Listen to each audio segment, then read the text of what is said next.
The Premier League might be the most commercially successful in Europe's top 5 leagues, but when it comes to who the best really is, there's only one winner. Serie A used to be the peak of European football before the fall-off. But the crazy part is, this used to be the norm. So what really happened then? How did Serie A lose its status as the apex league in Europe's top 5? And what happened that's taken them straight to the top again? This is why Serie A is the most chaotic league in Europe. And to start with, it used to be the best.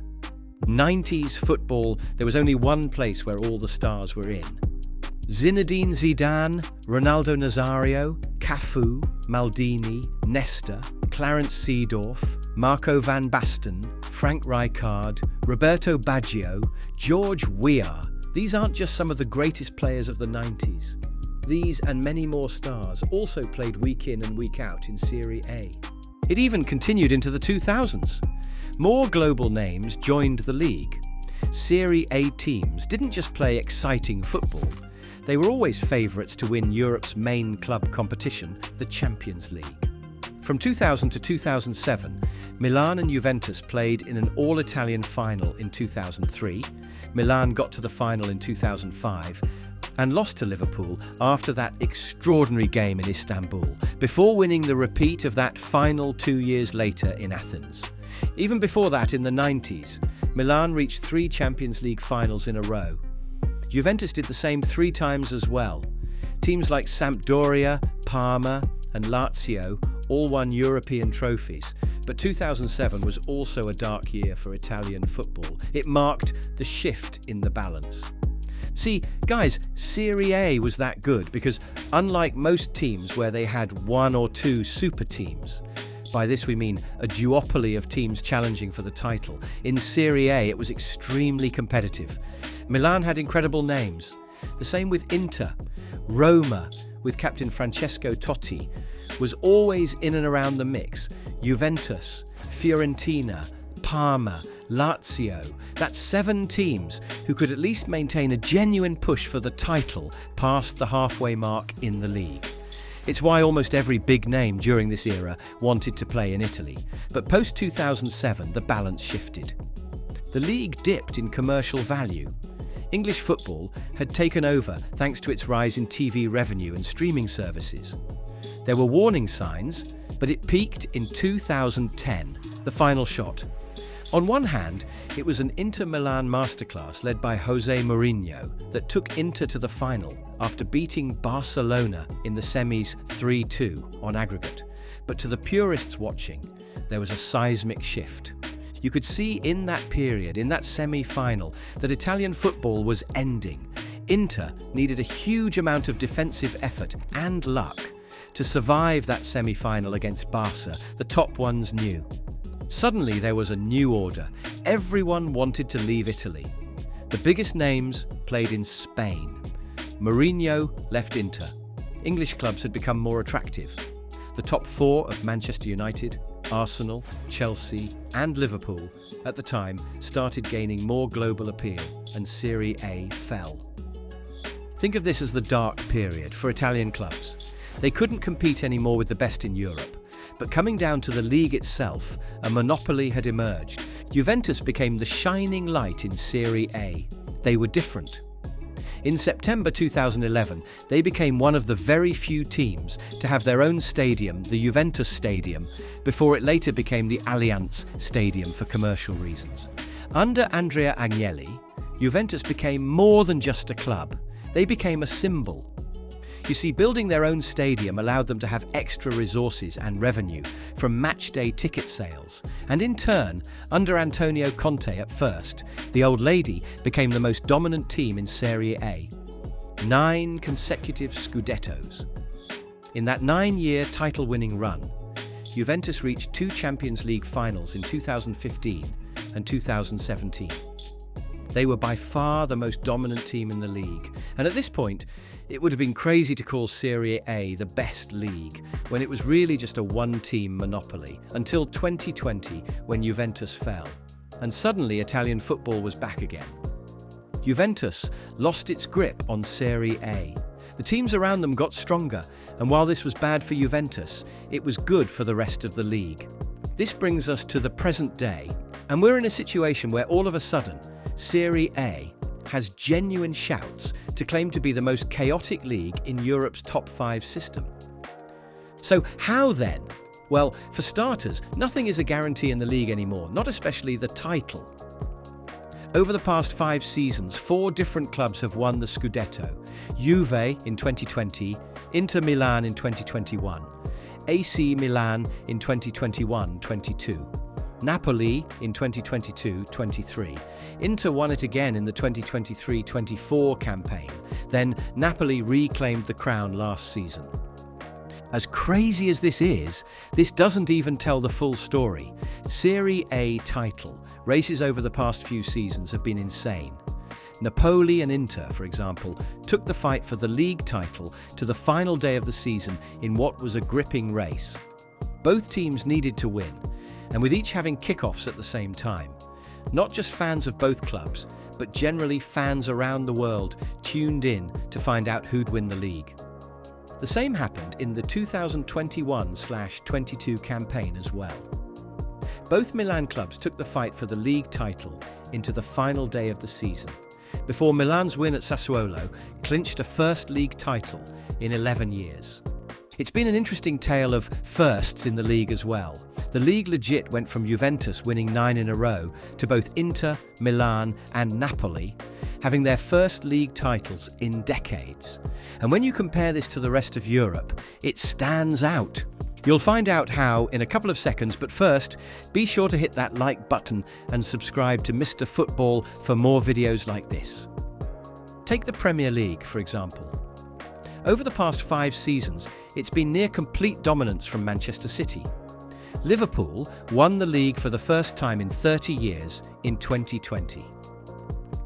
In 2021, 2022, 2023 and 2024, Manchester City did a quadruple in succession in what's commercially regarded as the best league in the world, before Liverpool won the league again last season. Just 2 league winners in that span. Shift the focus to La Liga in Spain, and it's almost the same thing. In the same over 5-year metric, after Real Madrid won the title in 2020, Atletico Madrid won it in 2021, Real Madrid in 2022, Barcelona in 2023, Real Madrid in 2024, and Barcelona again last season. Atletico Madrid capitalised on a poor season from the usual 2 league contenders in 2021. But the truth is, it's always, and even with the current season, still looks like being a 2-horse race for the league title. In Germany, it's even worse. Bayer Leverkusen won the league title in the 2023-24 campaign, but that was just a blip for the league's favourites FC Bayern, because the reality with Bayern is that after winning the league title last season, it now means they've won the Bundesliga in 12 of the last 13 seasons. They're already looking like making it 13 in 14 this season too. In France, PSG have always been the favourites. Since winning the league under new money in 2013, they've won League One in 10 of the last 12 seasons. With all of this, it's just proof now that in terms of pure entertainment and an actual unpredictability of where the league title is going to end up, Serie A is where the action is at. But it goes beyond the league title too. In Serie A, something else is happening that's making the Italian top flight even more chaotic. In the early part of the video, we talked about how Serie A used to have an abundance of key players spread across different teams in the league. In the mid to late 2000s, Juventus suddenly had all the key names. From Del Piero at the start of that era to Cristiano Ronaldo at the end of it, but come to the present day. And suddenly, teams now have 1 or 2 key names capable of carrying their respective teams and producing performances along the way too. Take champions Napoli, for example. They've added Kevin De Bruyne, one of the best midfielders of this generation, to a team that already had players like Romelu Lukaku, Scott McTominay, the league's MVP, Andre Frank, Zambo Anguissa, Matteo Politano and Giovanni Di Lorenzo. Without De Bruyne, these names were key figures in Napoli winning the league last season. They've got a reliable core now. It's the same with Inter Milan. Captain Lautaro Martinez, a Serie A capocannoniere. The award for the top scorer in the league winner and league player of the year winner, Marcus Thuram, Hakan Calhanoglu, Nicolo Barella, Denzel Dumfries, Alessandro Bastoni, Federico Di Marco. Again, this is a proper team. In the summer, after a disastrous season where they failed to qualify for European football, AC Milan has rebuilt their squad. Names like Rafael Leao, Christian Pulisic, Mike Maignan, Adrien Rabiot, Christopher Nkunku, and now, with the addition of the experienced Luka Modric, they've built another team capable of challenging for the league title again. It's the same for AS Roma too. Paulo Dybala, Artem Dovbyk, Evan Ndika, Mario Hermoso, Lorenzo Pellegrini. There's a reason they're second in Serie A as of recording this. Juventus too, with players like Kenan Yildiz, Dusan Vlahovic, Tune Koopmeiners, Jonathan David, Filip Kostic. Atalanta, with players like Ademola Lookman, Yunus Musa, Gianluca Scamacca, Ederson, Nikola Zalewski, Isak Hein. Again, proper teams. And then there's the other reason why Serie A is chaotic now. It's the rise of even more teams capable of springing upsets to the rest of the competition. There's no bigger example in the league right now than Como. Under Cesc Fabregas, now they're flying. Backed by former Arsenal legend Thierry Henry as one of the minority owners, they're fifth in Serie A. As impressive as this is, it's how they're performing that's the real highlight. 21-year-old Nico Paz has been the shining light.